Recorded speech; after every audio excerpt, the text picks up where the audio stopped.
frères et sœurs. Quel privilège pour moi de vous adresser un petit message ce matin. Je suis frère Boye Teheoura. Je préside le pieu de la montée avec mes deux conseillers, frère William Mariterani et frère Warren Lofat. Un pieu regroupe plusieurs autres unités, appelées paroisses et branches.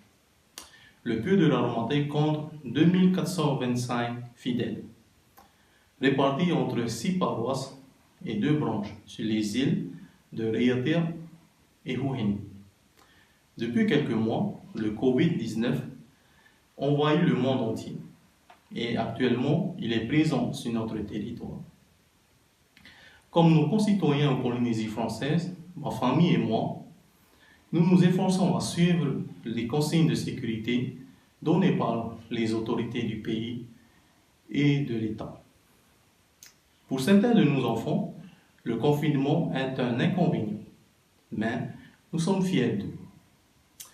Et j'espère que pour vous aussi, ce temps est mis à bon profit.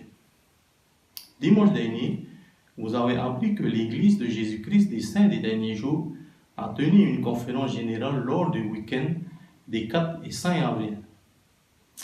Vous avez pu entendre des extraits de messages donnés à cette occasion. Nous vous proposons de renouveler l'expérience avec une nouvelle série. Avant de céder ma place, puis-je vous laisser mon témoignage. Dieu le Père éternel et son Fils Jésus-Christ nous aiment pour nous soutenir, nous aider et nous guider dans cette vie. Il nous parle par l'intermédiaire de messagers qui sont les prophètes.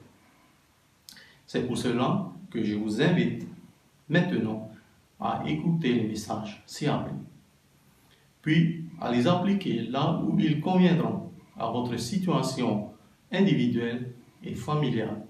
Au nom de Jésus-Christ. Amen. Yorana de monta ed motuahini. Te oone yau I te aprovatu ia tato I tēne pepe. O wau, o Boye Teheoura, te perititini ne yau te titini o raro matai, e tau moto turu, te te William Mariterani, e te te Warren Lofat. Te hui titi, I hapupu o ia te teimo pupu, parohia, paroita, e ama. E piti tautini mahahane re piti ahuru mapa, lei amero I roto I te titini o raro matai. Tatu ahia I roto I nā reira paroita e ono, e tēnu atu e piti ama. I nia nā motu e piti, o Raiatea, e o Huhine. Tēnei. Wa uana roa tēnei me Covid o maiwa I te au ta atu ane. E ua tēroa mai I tō tātou pēwhenua.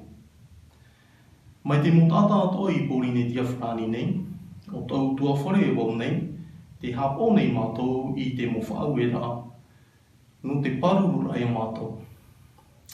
Ia au I te mowhau e rā, a te mowhea whātere, no te hau whenua, e no te hau whrani. No te tepa o tā mālo motomari, wa riro te opening pani rā e mea whiwhi. Tara rā, wa oaro māua e rātou. E te aturi nei au e, wa riro te reira, e hamai te irano tātou tā te te. Te tapati I mei e nei, wa whaaro o tau e wa whatupu te tāretia I tō meitia, I te whea moa, I te momhana hopea nei, I te ue ruru rārai, I te maha, e te pēno e perera. Wa whaaro o tau, I te te mo tuhu a, e te mo whaituto rā, I horahia mai te reira teini. E te hinaro nei mātou, ia whara ia tua I te reira. Nā roto I te mohohoa, tā tātou e mātei te mai I te e maha. Haura wau e waso atu e ta anei teime, te hinaro nei au I horo atu tau nei te rapapo.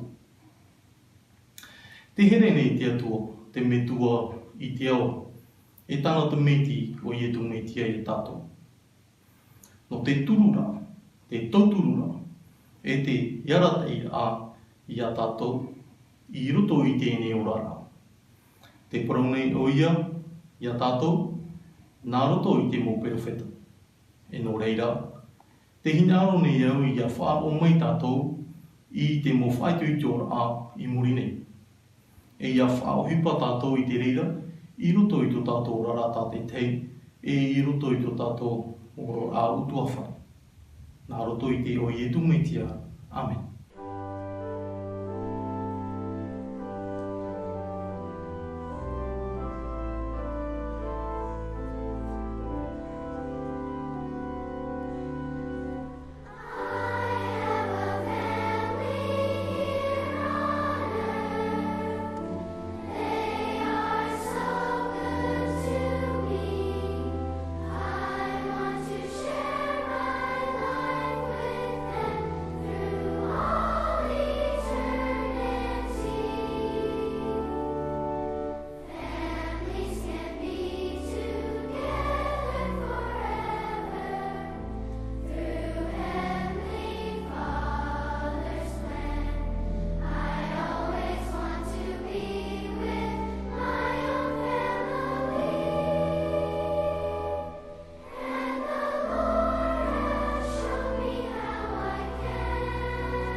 Notre Père Céleste, nous te remercions pour cette occasion que nous avons de pouvoir nous réunir pour écouter les messages de tes dirigeants.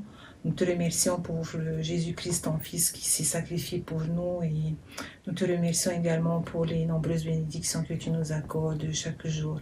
Merci pour la paix qui règne sur cette île. Nous te demandons de nous bénir aujourd'hui afin que l'on puisse passer un bon dimanche, que l'on puisse être rempli de ton esprit et que l'on puisse écouter les messages qui nous seront donnés aujourd'hui. Père Céleste, aide-nous à pouvoir être de meilleurs membres de ton Église, de meilleurs citoyens. Bénis également ton représentant sur terre, président Nelson. Et c'est la prière que nous te laissons bien humblement, au nom de Jésus-Christ. Amen. Dear wonderful sisters and brothers, Chers frères it et is a delight sœurs, to be with you. c'est un plaisir d'être avec vous ce soir. While you're listening, Où que vous soyez, hugs to my sisters and heartfelt je vous exprime to my brothers. mon amour à vous, frères et sœurs. Work of the Lord. Nous sommes unis dans l'œuvre du Seigneur. Adam and Eve, Lorsque nous pensons à Adam et Ève, notre première réaction est souvent de dire qu'ils avaient une vie idyllique dans le Jardin d'Éden. J'imagine que le temps était toujours parfait, ni trop chaud, ni trop froid, et qu'une abondance de fruits et légumes délicieux était à portée de main pour qu'ils en mangent chaque fois qu'ils en avaient envie. Comme c'était un nouveau monde, pour eux, il y avait beaucoup de choses à découvrir, si bien que chaque journée était intéressante parce qu'ils interagissaient avec le monde animal et exploraient les alentours magnifiques. Ils devaient aussi obéir aux commandements qui leur avaient été donnés et avaient différentes manières d'aborder ces instructions, ce qui au début leur a causé de l'anxiété et de la confusion. Mais après avoir pris des décisions qui ont changé leur vie pour toujours, ils ont appris à travailler ensemble et sont devenus unis dans l'accomplissement des desseins de Dieu à leur égard, ainsi qu'à celui de tous ses enfants. Maintenant, imaginez ce même couple dans la condition mortelle. Ils devaient travailler pour se procurer leur nourriture. Certains animaux les considéraient comme de la nourriture. Et ils faisaient face à de grandes difficultés qu'ils ne pouvaient surmonter qu'en tenant conseil et en priant ensemble. J'imagine qu'au moins, en certaines occasions, leurs opinions quant à la façon de résoudre ces difficultés divergeaient. Cependant, la chute leur avait permis d'apprendre qu'il était essentiel d'agir dans l'unité et l'amour. Au cours de la formation qu'ils ont reçue de sources divines, on leur a enseigné le plan de salut et les principes de l'Évangile de Jésus-Christ qui rendent ce plan opérant. Parce qu'ils comprenaient que leur objectif terrestre et leur but éternel étaient identiques, ils ont trouvé de la satisfaction et de la réussite à travailler ensemble dans l'amour et la justice. Lorsqu'ils ont eu des enfants, Adam et Ève leur ont enseigné ce qu'ils avaient appris de messagers célestes. Ils s'attachaient aussi à aider leurs enfants à comprendre et à adopter ces principes qui allaient les rendre heureux dans cette vie tout en les préparant à retourner auprès de leurs parents célestes après avoir développé leurs capacités et prouvé leur obéissance à Dieu. Dans ce processus, Adam et Ève ont appris à être reconnaissants de leurs points forts différents et à se soutenir l'un l'autre dans leur œuvre d'une importance éternelle. Au fil des siècles et des millénaires, la clarté des contributions inspirées et interdépendantes des hommes et des femmes a été obscurcie par la désinformation et les malentendus. Dans l'intervalle qui sépare ce merveilleux début dans le Jardin d'Éden et notre époque, l'adversaire, dans ses tentatives pour vaincre notre âme, a bien atteint son but de diviser les hommes et les femmes. Lucifer sait que s'il peut nuire à l'unité que ressentent les hommes et les femmes, s'il peut nous tromper quant à notre valeur divine et aux responsabilités liées à nos alliances, il réussira à détruire la famille, qui est la cellule essentielle de l'éternité. Satan incite à la comparaison et s'en sert comme outil pour créer des sentiments de supériorité ou d'infériorité, masquant la vérité éternelle qui est que les différences innées entre les hommes et les femmes viennent de Dieu, qui les estime de manière égale. Satan tente de rabaisser les contributions des femmes à la famille et à la société civile, diminuant ainsi leur influence édifiante et bénéfique. Son but est de susciter une lutte de pouvoir, non de célébrer les contributions uniques des hommes et des femmes qui se complètent et contribuent à l'unité.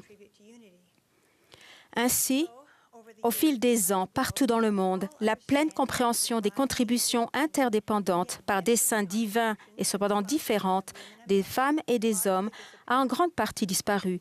Dans de nombreuses sociétés, les femmes sont devenues soumises aux hommes au lieu d'être partenaires à leur côté, leurs activités étant limitées à un périmètre restreint. La progression spirituelle a considérablement ralenti pendant ces époques sombres. En effet, seule une faible lumière spirituelle pouvait pénétrer les esprits et les cœurs engoncés dans des traditions de domination. C'est alors que la lumière de l'Évangile rétablie a éclaté, plus brillante que le soleil, quand Dieu le Père et son Fils Jésus-Christ sont apparus au jeune Joseph Smith au début du printemps 1820 dans ce bosquet sacré du nord de l'État de New York.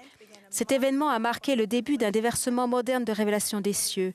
L'un des premiers éléments de l'Église originelle du Christ à être rétabli était l'autorité de la prêtrise de Dieu.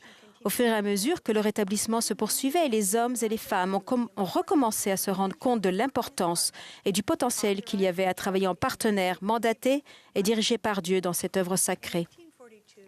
En 1842, lorsque les femmes de l'Église naissante ont voulu former un groupe officiel pour contribuer à l'œuvre, Joseph Smith s'est senti inspiré de les organiser sous l'égide de la prêtrise, selon le modèle de la prêtrise.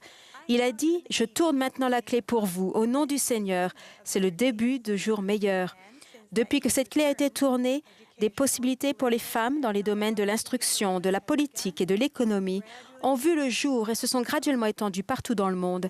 Cette nouvelle organisation de l'Église pour les femmes, baptisée Société de secours, était différente des autres sociétés de femmes de l'époque, car elle avait été fondée par un prophète agissant avec l'autorité de la prêtrise pour donner aux femmes de l'autorité, des responsabilités sacrées et des postes officiels au sein même de l'organisation de l'Église et non en dehors de celle-ci. Depuis l'époque de Joseph Smith le prophète jusqu'à la nôtre, le rétablissement de toute chose qui est en cours a suscité une prise de conscience de la nécessité de l'autorité et du pouvoir de la prêtrise pour aider les hommes et les femmes à s'acquitter des responsabilités que Dieu leur a attribuées. Récemment, on nous a enseigné que les femmes qui sont mises à part sous la direction d'une personne détenant les clés de la prêtrise agissent avec l'autorité de la prêtrise dans leurs appels. En octobre 2019, le président Nelson a enseigné que les femmes qui ont reçu leur dotation dans le temple ont le pouvoir de la prêtrise dans leur vie et dans leur foyer si elles respectent les alliances sacrées qu'elles ont contractées avec Dieu. Il a expliqué que les cieux sont tout autant ouverts aux femmes dotées du pouvoir de Dieu en raison des alliances de la prêtrise qu'elles ont contractées qu'aux hommes qui détiennent la prêtrise. Fin de citation. Et il a recommandé à toutes les sœurs de puiser librement au pouvoir du Sauveur pour aider leur famille et d'autres êtres chers. Qu'est-ce que ça signifie pour vous et moi? En quoi le fait de comprendre l'autorité et le pouvoir de la prêtrise change-t-il notre vie? L'une des clés consiste à comprendre que lorsque les femmes et les hommes travaillent ensemble, ils accomplissent beaucoup plus qu'en travaillant séparément. Nos rôles sont complémentaires, non rivaux. Les femmes ne sont pas ordonnées à un office de la prêtrise, mais comme indiqué précédemment, elles sont bénies par le pouvoir de la prêtrise si elles respectent leurs alliances et agissent avec l'autorité de la prêtrise quand elles sont mises à part à un appel. Comme Emma, Lucie et Joseph, nous sommes plus efficaces lorsque nous sommes disposés à apprendre les uns des autres, que nous sommes unis dans notre but de devenir des disciples de Jésus-Christ et que nous aidons les autres dans cet effort. On nous enseigne, la prêtrise est une bénédiction dans la vie des enfants de Dieu et ce d'une multitude de façons, dans les appels de l'Église, les ordonnances du temple, les relations familiales et le service individuel et discret. Les membres de l'Église, hommes et femmes, agissent avec le pouvoir et l'autorité de la prêtrise. L'interdépendance entre les hommes et les femmes dans l'accomplissement de l'œuvre de Dieu par son pouvoir est un aspect essentiel de l'Évangile de Jésus-Christ rétabli par l'intermédiaire de Joseph Smith le prophète. L'unité est essentielle à l'œuvre divine à laquelle nous avons l'honneur d'être appelés, mais elle ne se produit pas naturellement. Il faut des efforts et du temps pour tenir véritablement conseil ensemble, pour nous écouter mutuellement, comprendre le point de vue l'un de l'autre et vivre ensemble des expériences. Mais ce processus produit davantage de décisions inspirées. Que ce soit dans notre foyer ou dans nos responsabilités ecclésiastiques, la manière la plus efficace d'atteindre notre potentiel divin est de travailler ensemble, bénis par le pouvoir et l'autorité de la prêtrise de Dieu dans nos rôles différents mais complémentaires. À quoi ce partenariat ressemble-t-il dans la vie des femmes d'Alliance aujourd'hui? Je vais vous donner un exemple. Le partenariat d'Alison et de John est unique. Ils font des courses de tandem sur des distances courtes et longues. Pour avoir de bons résultats sur ce genre de véhicule, il doit y avoir de l'harmonie entre les deux cyclistes. Ils doivent se pencher dans la même direction au bon moment. L'un ne peut pas dominer l'autre et ils doivent communiquer clairement pour que chacun fasse sa part. Devant, le pilote a le contrôle des freins et de la trajectoire. Derrière, le copilote doit faire attention à ce qui se passe et être prêt à accélérer en cas de retard ou de ralentir si le tandem s'approche trop des autres cyclistes. Ils doivent se soutenir mutuellement afin de progresser et d'atteindre leur but.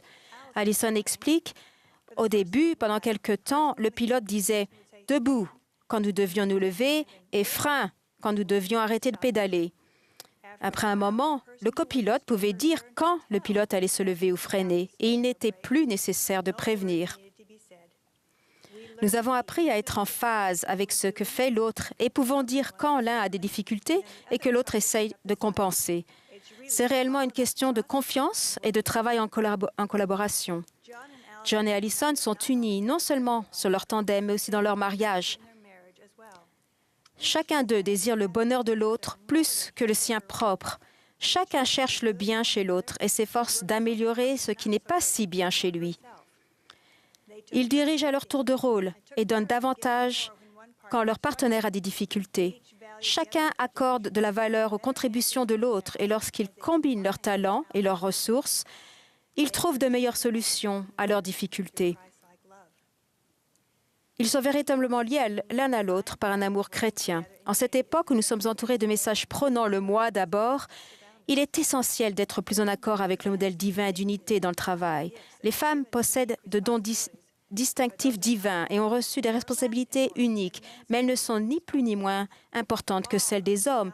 Elles sont toutes conçues et utiles pour réaliser le dessein divin de notre Père céleste, qui est de donner à ses enfants la meilleure possibilité d'accomplir leur potentiel divin.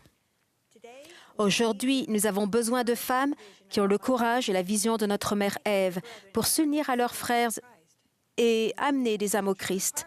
Les hommes doivent devenir de vrais partenaires au lieu de croire qu'ils sont seuls responsables ou d'agir comme des prétendus partenaires alors que les femmes réalisent la plupart du travail. Les femmes doivent être disposées à prendre leur juste place, à prendre la vraie place qui leur revient et qui est nécessaire en tant que partenaires et ne pas penser qu'elles doivent tout faire par elles-mêmes ou attendre qu'on leur dise quoi faire.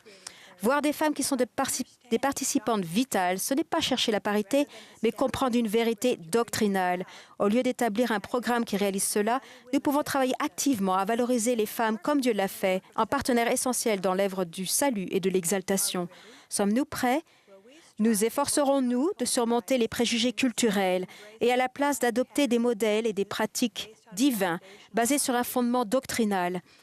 Le président Nelson nous invite à marcher ensemble dans cette œuvre sacrée afin de contribuer ensemble à préparer le monde pour la seconde venue du Seigneur. Ce faisant, nous apprendrons à apprécier les contributions de chacun et augmenterons l'efficacité avec laquelle nous remplissons notre rôle divin.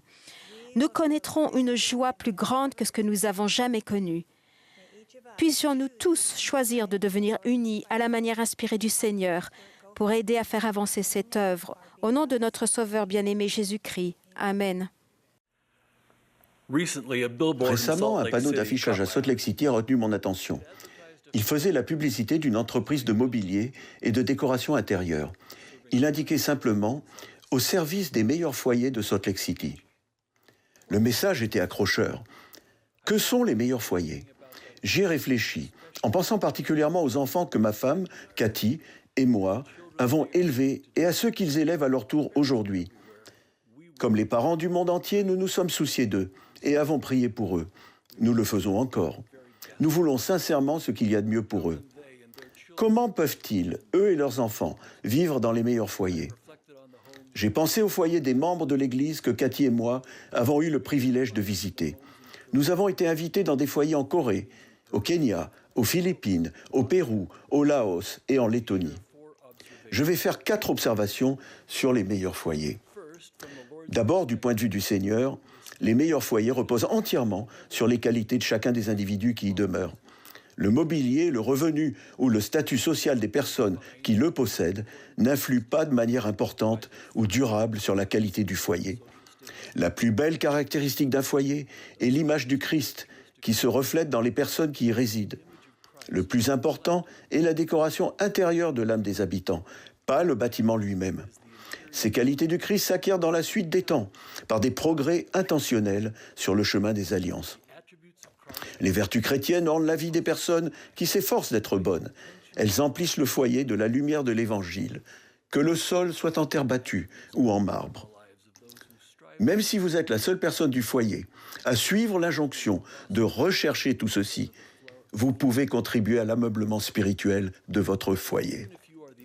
Nous suivons le conseil du Seigneur, nous organiser, préparer tout ce qui est nécessaire et établir une maison de prière en organisant, préparant et établissant notre vie spirituelle. Pas nos biens immobiliers. Si nous suivons patiemment le chemin des alliances du Sauveur, notre foyer deviendra une maison de gloire, une maison d'ordre et une maison de Dieu. Deuxièmement, les habitants des meilleurs foyers prennent le temps d'étudier chaque jour les Écritures et les paroles des prophètes vivants. Le président Nelson nous a invités à transformer et à réaménager notre foyer par l'étude de l'Évangile. Son invitation tient compte du fait que les meilleurs foyers abritent le travail délicat et vital de la progression personnelle et de la transformation de nos faiblesses. Le repentir quotidien est un outil de changement qui nous permet de devenir un peu plus gentils, aimants et compréhensifs. L'étude des Écritures nous rapproche du Sauveur, dont l'amour généreux et la grâce nous soutiennent dans notre développement. La Bible et le livre de Mormon racontent l'histoire de familles. Il n'est donc pas surprenant que ces ouvrages divins soient des manuels d'une valeur incomparable pour l'édification des meilleurs foyers. Ils rapportent les inquiétudes de parents, les dangers de la tentation, le triomphe de la justice, les épreuves de la famine et de l'abondance, les horreurs de la guerre et les récompenses de la paix. Dans les Écritures, nous voyons encore et encore des familles réussir grâce à leur droiture et échouer en prenant d'autres chemins. Troisièmement, les meilleurs foyers suivent le plan élaboré par le Seigneur. Pour son meilleur foyer, le temple. La construction d'un temple commence par des étapes simples, le débroussaillage et le nivellement du terrain. Ces premiers efforts pour préparer le sol peuvent être comparés au respect des commandements fondamentaux. Les commandements sont les fondations sur lesquelles s'édifie une vie de disciple. Une vie droite de disciple rend ferme, constant et inébranlable, comme la structure en acier d'un temple. Cette structure stable permet au Seigneur d'envoyer son esprit pour changer notre cœur. Connaître un grand changement de cœur, c'est comme ajouter de beaux éléments à l'intérieur du temple. Lorsque nous avançons avec foi, le Seigneur nous transforme petit à petit. Nous recevons son image sur notre visage et commençons à refléter l'amour et la beauté de sa personnalité. En devenant comme lui, nous nous sentirons chez nous, dans sa maison, et il se sentira chez lui, dans la nôtre. Nous pouvons maintenir un lien fort entre notre maison et la sienne, en nous qualifiant pour recevoir une recommandation à l'usage du temple et en l'utilisant le plus souvent possible. Si nous le faisons, la sainteté de la maison du Seigneur reposera aussi sur la nôtre. Le magnifique temple de Salt Lake City se dresse près d'ici. Il a été construit entre 1853 et 1893 par les pionniers, avec des outils rudimentaires, des matériaux locaux et un travail acharné. En faisant don de leurs meilleures compétences en ingénierie, en architecture et en décoration intérieure, les premiers membres de l'Église ont créé un chef-d'œuvre reconnu par des millions de personnes. Près de 130 ans se sont écoulés depuis la consécration du temple. Les principes d'ingénierie utilisés pour la conception du temple ont été remplacés par de nouvelles normes plus sûres. Ne pas améliorer l'ingénierie du temple et ne pas réparer les fragilités de la structure équivaudrait à trahir la confiance des pionniers qui ont fait de leur mieux avant de laisser aux générations suivantes le devoir d'en prendre soin. L'Église a entrepris un projet de restauration de 4 ans pour améliorer la structure du temple et renforcer sa résistance au séisme. Les fondations, les sols et les murs seront fortifiés. Les meilleures connaissances disponibles aujourd'hui en matière d'ingénierie conformeront le temple aux normes actuelles. Les changements apportés à la structure ne seront pas visibles, mais leurs effets seront réels et importants. Malgré les travaux, le bel aménagement intérieur sera préservé. Nous devrions suivre l'exemple de la rénovation du temple de Salt Lake City et prendre le temps d'évaluer notre ingénierie spirituelle, personnelle, pour nous assurer qu'elle est aux normes. Une auto-évaluation ponctuelle, accompagnée de la question « Que me manque-t-il encore ?» nous aidera à participer à l'édification du meilleur foyer. Quatrièmement, les bons foyers sont un refuge contre les tempêtes de la vie. Le Seigneur a promis que les personnes qui respecteront ses commandements prospéreront dans le pays. La prospérité qu'offre Dieu est la force d'aller de l'avant, malgré les problèmes de la vie. En 2002, j'ai appris une grande leçon au sujet des problèmes. À Asunción, au Paraguay, j'ai rencontré les présidents de Pieux de la ville. À cette époque, le pays faisait face à une crise financière terrible et beaucoup de membres de l'Église souffraient et n'arrivaient pas à joindre les deux bouts.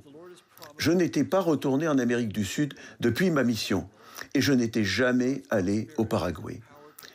Je ne servais dans cette présidence d'interrégion que depuis quelques semaines. Craignant de ne pas être capable de guider ces présidents de Pieux, je leur ai demandé de me dire ce qui allait bien dans leur Pieux. Le premier président de Pieux m'a parlé des choses positives. Le suivant aussi. Puis, il a mentionné quelques difficultés. Lorsque nous sommes arrivés au dernier président de Pieux, il a uniquement exposé une série de problèmes épineux. En écoutant les présidents de Pieux expliquer l'ampleur de la situation, j'étais de plus en plus inquiet, presque désespéré, ne sachant que dire. Alors que le dernier président de Pieux terminait son intervention, une pensée m'est venue à l'esprit. Frère Clayton, pose-leur cette question. Président, parmi les membres de votre Pieux, qui payent une dîme complète, font des offrandes de jeûne généreuses, remplissent leurs appels dans l'Église, visitent chaque mois les familles en tant qu'instructeurs au foyer ou instructrices visiteuses, font la soirée familiale, étudient les Écritures, prient en famille quotidiennement. Combien ont des difficultés auxquelles ils ne peuvent faire face sans l'intervention de l'Église pour résoudre leurs problèmes? Conformément à cette impression, je leur ai posé la question. Ils m'ont regardé dans un silence étonné et ont dit « Pues ninguno », c'est-à-dire « Eh bien, aucun ». Ils m'ont dit alors qu'aucun des membres qui faisaient toutes ces choses ne rencontrait des difficultés qu'ils ne pouvaient surmonter seuls. Pourquoi ? Parce qu'ils vivaient dans les meilleurs foyers. Leur vie fidèle leur donnait la force, la vision et l'aide divine nécessaires pour endurer et survivre malgré le tumulte économique de leur pays natal. Cela ne signifie pas que les justes ne tomberont pas malades, n'auront pas d'accident, de revers professionnels ni d'autres difficultés. La condition mortelle amène toujours des difficultés. Mais j'ai constaté maintes et maintes fois que les personnes qui s'efforcent d'obéir au commandement sont bénies et réussissent à avancer dans la paix et l'espérance. Ces bénédictions sont accessibles à tout le monde, partout. David a déclaré « Si l'Éternel ne bâtit la maison, ceux qui la bâtissent travaillent en vain. » Où que vous viviez, quel que soit l'aspect de votre maison et votre situation familiale, vous pouvez édifier le meilleur foyer pour votre famille. L'Évangile rétabli de Jésus-Christ fournit les plans de ce foyer. Le Sauveur est l'ingénieur, le constructeur et le décorateur d'intérieur parfait. Son projet est la perfection et la joie éternelle de notre âme. Avec son aide aimante, votre âme peut devenir ce qu'il veut qu'elle soit et vous pouvez être la meilleure version de vous-même, le meilleur foyer. Avec gratitude, je témoigne que notre Dieu et Père à tous vit. Son Fils, le Seigneur Jésus-Christ, est le Sauveur et le Rédempteur de toute l'humanité. Il nous aime parfaitement. L'Église de Jésus-Christ des saints des derniers jours est le royaume de Dieu sur la terre. Des prophètes et des apôtres vivants la guident aujourd'hui. Le livre de Mormon est vrai. Un des fruits du rétablissement est la connaissance que les familles peuvent vivre ensemble dans une joie parfaite dans les meilleurs foyers. Au nom de Jésus-Christ. Amen.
Tomatome toile te ora.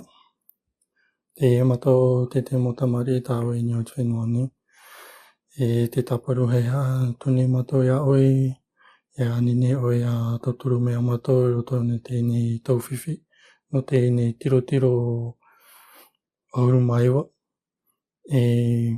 Te ani atu ne matou ia oe a hamete me oe a matou tātoa tāu e motamari te pārei ne ni o te whenua ne.